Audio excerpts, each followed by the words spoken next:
வணக்கம். இன்று நான் எடுத்துள்ள விடயம் திருத்தொண்டர் புராணம். திரு என்பது ஒரு அடைமொழி. தொண்டர் என்பது சிவனடியார்கள். சிவனடியார்களின் வாழ்க்கை வரலாற்றை இயற்றி பாடிய பாடல்களே திருத்தொண்டர் புராணம். திருத்தொண்டர் புராணத்தை பெரிய புராணம் என்றும் கூறுவார்கள். முன்பே இரு பாடல்கள் இந்த பெரிய புராணம், அதாவது திருத்தொண்டர் புராணத்தில் இருந்து நான் பதிவு செய்துள்ளேன். உலகெல்லாம் உணர்ந்து ஓதற்கரியவன், கற்பனை கடந்த சோதி கருணையே உருவமாகி. நீங்கள் இது பார்க்காவிட்டால் கீழே என்னுடைய யூடியூப் கீழே நான் அதன் பதிவுகளை டேக் பண்ணுறேன். நீங்கள் அதை பார்த்து மற்றோடு பகிர்ந்து கொள்ளலாம். இனி பாடலுக்குள்ள செல்வோம். ஓம் திருச்சிற்றம்பலம்.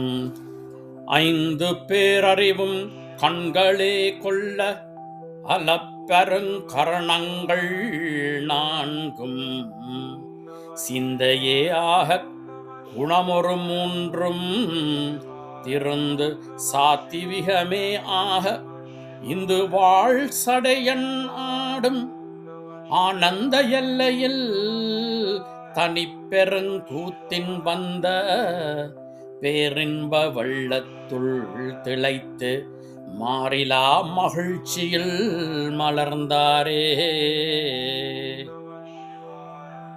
விளக்கம்.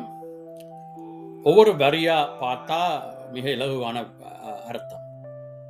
ஆனா சர்க்குலர் இதில் சுந்தரர் என்னென்று மாறிலா மகிழ்ச்சி என்றால் மற்றற்ற மகிழ்ச்சி எப்படி அடைந்தார், அதாவது அவர் சுந்தரர் திருவாயிலை அடைந்து நடராஜ பெருமானின் அற்புத கூத்தை கண்ட பின் அவருக்கு நடந்த மகிழ்ச்சி, அது மாறிலா மகிழ்ச்சி.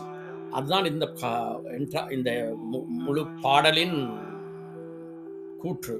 அதுக்கு முன் ஒவ்வொரு லைனா பார்த்து நாங்கள் இந்த விளக்கத்தை பார்ப்போம். முதலாவது அடியிலே அவர் ஐந்து பேரறிவும் கண்களே கொள்ள. ஐந்து பொறிகள் என்று கூறப்படுபவை கண், மூக்கு, செவி, வாயன் மெய் உணர்வு.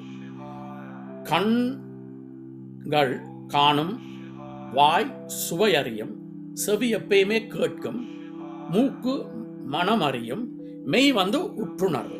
சரியா? ஆனா இதுல சுந்தர பெருமான் நடராஜ பெருமானின் தரிசிக்கும் போது அந்த ஐந்து வகையான அறிவுகளையும் கண்களாலே கொண்டுள்ளார் என்பதுதான் இதன் அர்த்தம். திரும்பி சொல்லுவோம்.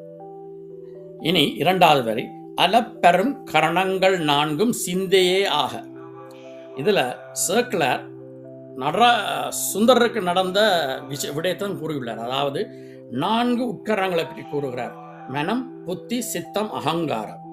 மனம் இப்போ உதாரணத்துக்கு எடுத்தா ஏதாவது ஒரு பொருள், ஏதாவது ஒரு வடிவம் நாங்கள் பார்க்கும் பொழுது அதோட பற்றி கொள்ளும்.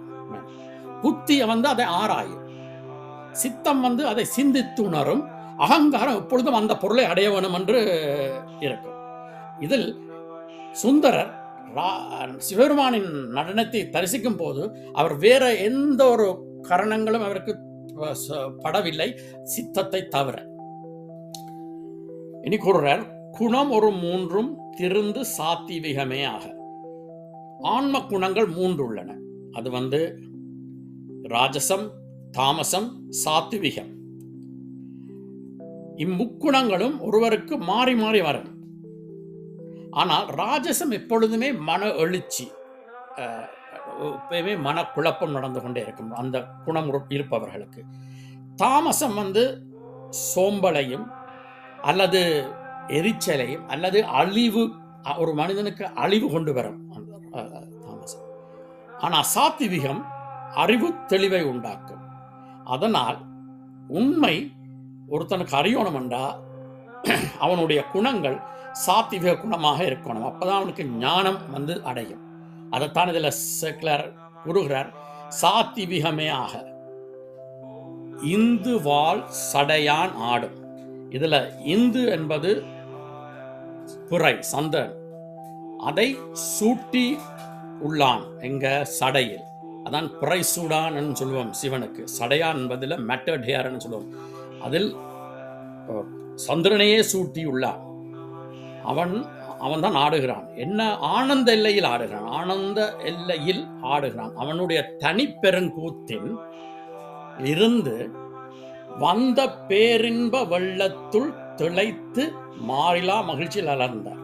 இதுல செக்குலர் என்ன சொல்றார் என்றால், சுந்தரர் அந்த தனிப்பெருங்கூத்தை கண்டு அதிலிருந்து வந்த பேரின்பம், பேரின்பம் என்றா இன்பங்களில் 2 உள்ள, சிற்றின்பம் பேரின்பம். இது பேரின்பத்தை சொல்லுவாங்க. அந்த பேரின்ப வெள்ளத்துள் திளைத்தன்னா மூழ்கி, அந்த வெள்ளமான பேரின்பத்துல மூழ்கிட்டார். அதில் இருந்து மாறிலா என்றா, அது எல்லையற்ற மாறிலா என்றா, அதில் மூழ்கினபடியால் அந்த மகிழ்ச்சியிலேயே அவர் மலர்ந்திருக்கிறார் என்ற அவர் முகம் அப்படியே என்லைட்டண்டார். அதான் அதோட உண்மையான தத்துவம். சுந்தரர் தில்லையில் பார்த்த, கண்களால் பார்த்து சிந்தையில் உணர்ந்து சாத்விகம் அடைந்து தரிசனத்தை இருந்த பேரின்பத்தை மிகவும் அழகாக சித்தரித்து கூறியுள்ளார் செட்லர். நன்றி, வணக்கம். உங்களுக்கு இந்த பதிவு பிடித்திருந்தால் மற்றோடு பகிர்ந்து கொள்ளுங்கள். Please, if you like the video, give us a thumbs up and please comment. And if you like, you can please share this video. And if you haven't subscribed to my channel, please do so. And see you in my next video. Have a great day.